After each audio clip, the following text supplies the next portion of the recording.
pedestrians have right of way in Mexico? You know, everybody seems to give right away, right? Like I think, well, not the cabs. The cab drivers don't really.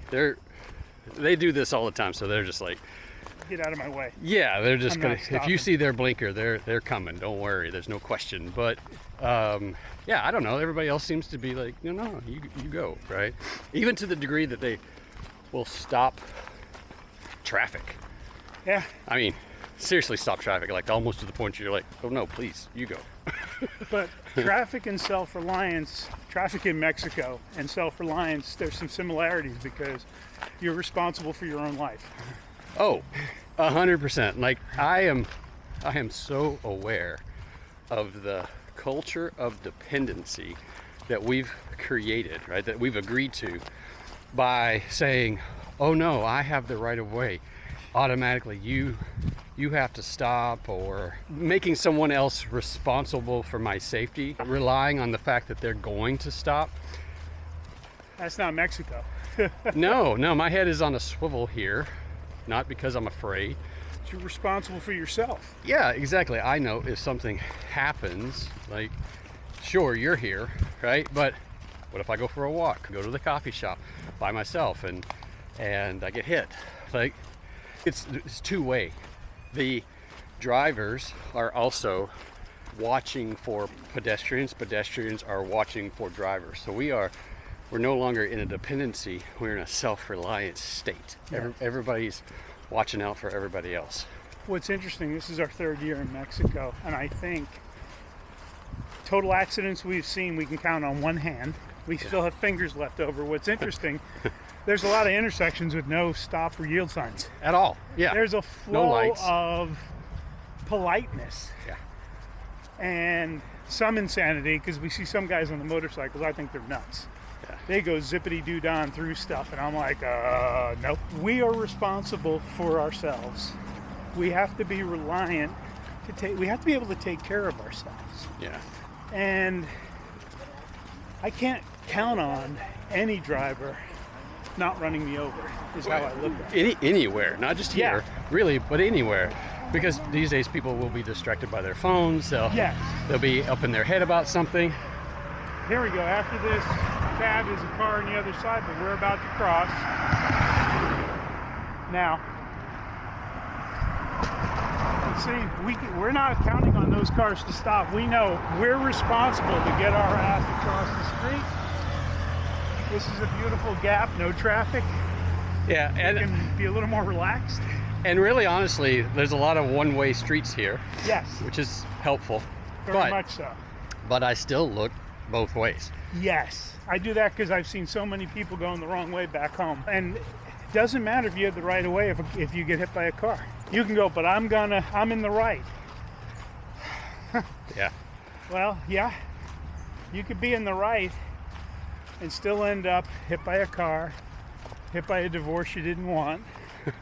We've been here, what, 2 weeks? 2 weeks on the nose today. So this morning we saw a flatbed tow truck hauling away some motorcycles or some mopeds. Yeah. And it looked like there was something bad happened. Yeah, there was personnel on the scene, and they were taking reports and notes and all that kind of stuff like that. That's the first time I've actually seen any sort of real signs of an accident.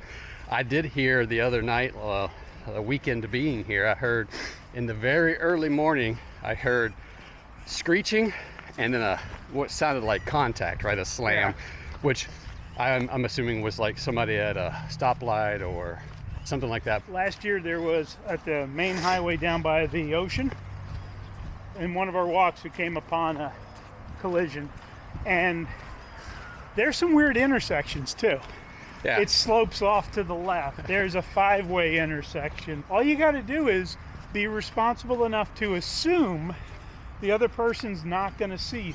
And we've been safe. Now, have we made an occasional step and go, oh no? Yeah, because we're paying attention. We've had no issues because we're taking full responsibility not to get hit by a vehicle and not placing any responsibility on them not to hit us. So we're going to start crossing now. Taxi's going to taxi. And that means we've got to work on ourselves for ourselves before the crisis. And we're going to have to wait on this one a little bit. Oh, look, there's a flatbed. Looks like there might have been an accident down there. Yeah, or a breakdown. We'll see if it has damage to it when it comes by. Now, there's speed bumps down there, and sometimes that's just a breakdown, it looks like. Yeah. Sometimes the speed bumps create the safety margin, and then sometimes people don't care about their cars. Like now, go. And here's the thing, we're talking about cars, but there's also motorcycles, I almost got taken up by a bike mopeds, twice.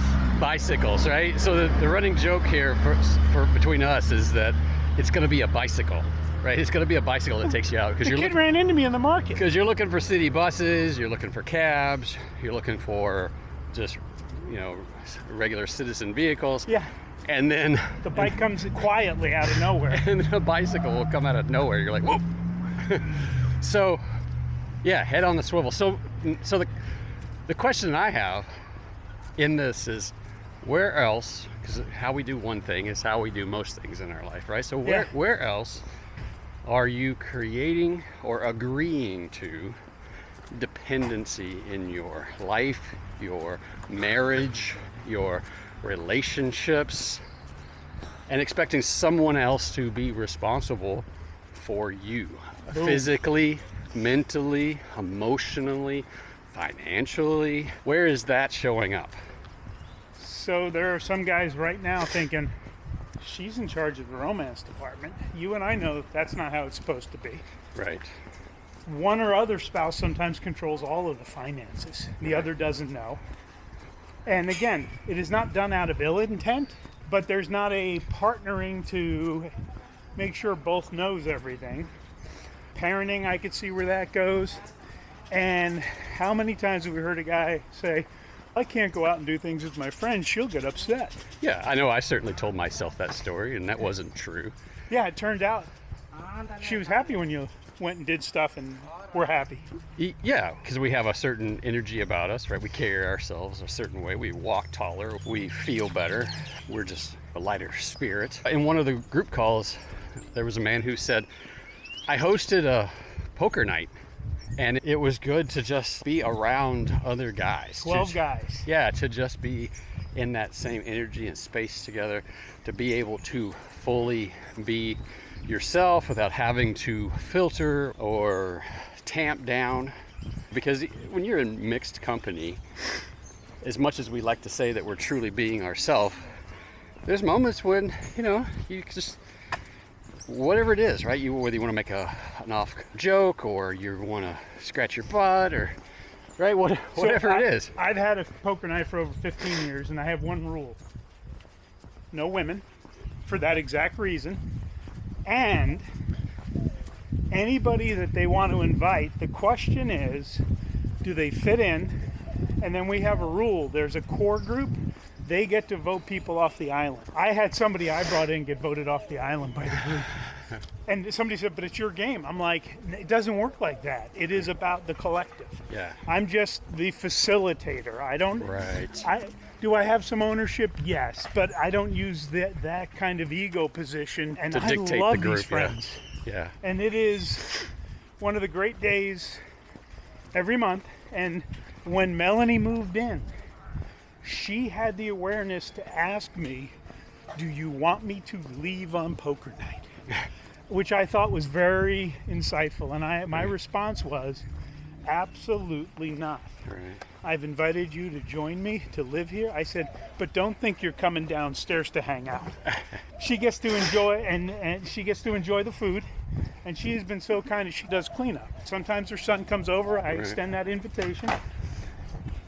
Yeah, I would argue that's interdependency, not dependency, Exactly. right? When you do things for each other, or when you rely on each other for things, right? You can Yeah. say, hey, while you're out, will you pick up some cold medicine? We're almost out of milk, like whatever that is, right? Like, Yeah. But that's not dependency, that's an interdependency where we have people in our life that we can call on and work together with, collaborate with. Let me tell you, we're not quiet down in the basement on poker night. There is laughter. She's like, yeah, you guys are loud. I'm like, it's a small house, and she's right above, no matter what. And it's like, yeah, oh well.